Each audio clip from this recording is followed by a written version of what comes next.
ignored me as just the bus driver, treated me like I was part of the machinery, something that operated the vehicle but didn't have thoughts or feelings or the right to be heard.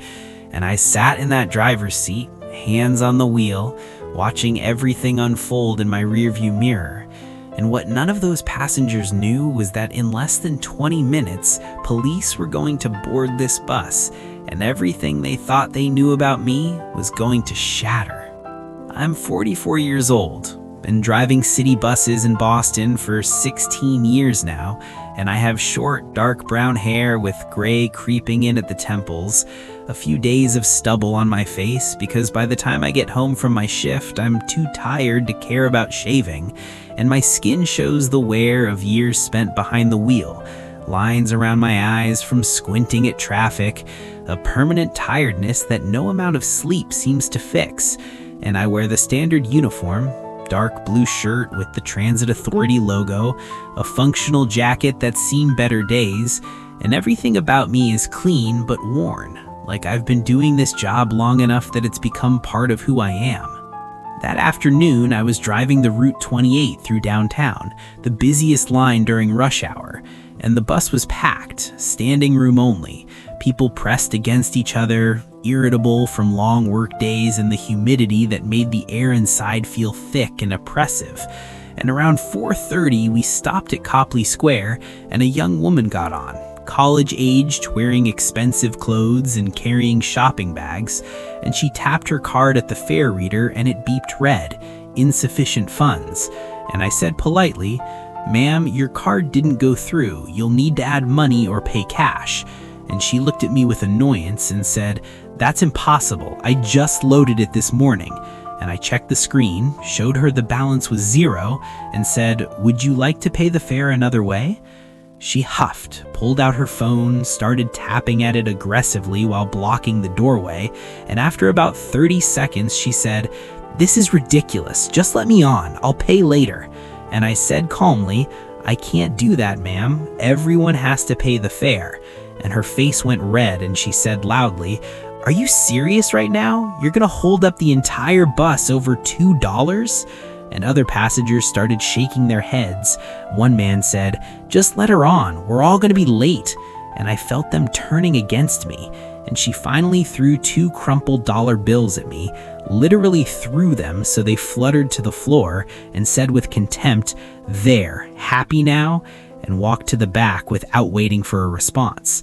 And I bent down, picked up the bills, put them in the fare box, and felt every passenger's judgment as I pulled back into traffic. About 10 minutes later, I heard shouting from the back of the bus, and I looked in my mirror and saw the same young woman arguing with an older man, and she was saying, "My phone was right here on the seat next to me, and now it's gone. Someone took it."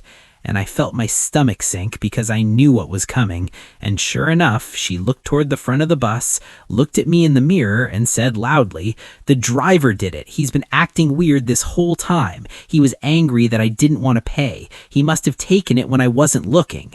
And I felt my hands tighten on the steering wheel, felt anger and humiliation flood through me. And I said over the intercom, "Ma'am, I haven't left this seat since you boarded. I couldn't have taken your phone." But she kept insisting, and other passengers started murmuring, some looking at me with suspicion, and I felt trapped, helpless. Then a man said, "Check the security cameras. Buses have cameras." And the woman said, "Fine, then stop the bus and call someone to check them right now because I know what I saw." And I said, "When we get to the terminal, we can review the footage with my supervisor." And she said, her voice dripping with sarcasm, "Of course you don't want to check now because you know you're guilty. Everyone can see it." And I drove in silence for the next few minutes, my jaw clenched so tight it hurt, thinking about my 16 years doing this job, my clean record, the commendations I'd received. And none of it mattered because to these people, I was just the bus driver, just someone who could be accused without evidence. At the next stop, 2 police officers boarded the bus, and one of them, a woman in her 30s, came up to me and said, "We got a call about a theft on this bus. Can you pull over somewhere safe?" And I nodded, guided the bus to the curb, put it in park, and the young woman was already talking loudly, saying, "That driver stole my phone. I want him arrested." And the officer held her hand to quiet her, then looked at me and said, "Sir, can you tell me what happened?" And I explained everything calmly, and the officer said, "This bus has security cameras, correct?" And I said yes, and she radioed for a supervisor to come review the footage. While we waited, the bus was silent, everyone watching, and the young woman kept insisting I was guilty. And about 15 minutes later, a transit supervisor arrived with equipment to pull the camera footage, and they set up a laptop right there on the bus, and the officers watched the recordings, and I watched their faces, and I saw the exact moment they found what they were looking for. And the female officer's expression changed, and she turned to the young woman and said, "Ma'am, according to the footage, your phone fell out of your bag when you were arguing with the driver about the fare. It slid under the seat in front of you. The driver never touched it. He never left his seat except to pick up your money at the front door, exactly like he said." The officer walked back to seat 12, reached underneath, and pulled out a phone in a pink case, and she held it up and said, "Is this yours?" And the young woman nodded slowly, her face now bright red, and the officer said, "You falsely accused this man of theft, wasted police resources, and caused a disruption to public transit. Now apologize to this man." And the bus was completely silent, every passenger watching, and the young woman looked at me and said quietly, barely audible, "I'm sorry, I was wrong." And I didn't say anything, just nodded once, because what was there to say? The damage was done, and the officer escorted her off the bus. I put the bus back in gear, pulled into traffic, and continued the route. And for the rest of the trip, nobody said a word, the silence heavy with discomfort.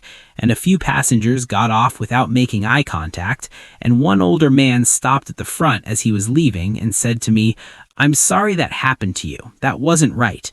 And I thanked him, but inside I felt hollow, felt tired in a way that had nothing to do with the hours I'd worked that day. I still drive Route 28 every day, still wear the same worn uniform, still call out stops and collect fares and watch passengers come and go, and sometimes I see people who were on the bus that day and they look away, don't acknowledge what happened, and that's fine. I don't need their apologies. What I need is for people to understand that before you accuse someone, before you decide they're guilty based on nothing but assumptions and frustration, remember that they're human. They have dignity. They have a life beyond the role you see them in. And sometimes the person you ignore, the person you treat as invisible, is the person who's been showing up every day with integrity while you're busy judging them without knowing a single thing about who they really are.